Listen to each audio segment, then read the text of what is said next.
Hello everyone! In today's video, I'm going to show you how to cancel ESPN Plus subscription.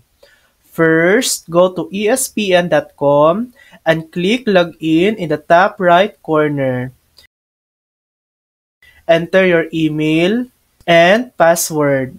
If you've forgotten your login details, you can also cancel in writing. Once logged in, click your profile picture in the top right corner and select ESPN subscriptions.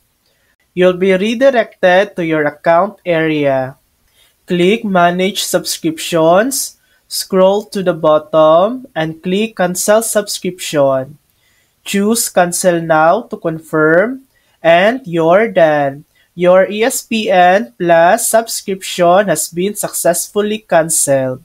And that's it. That's how to cancel ESPN Plus subscription.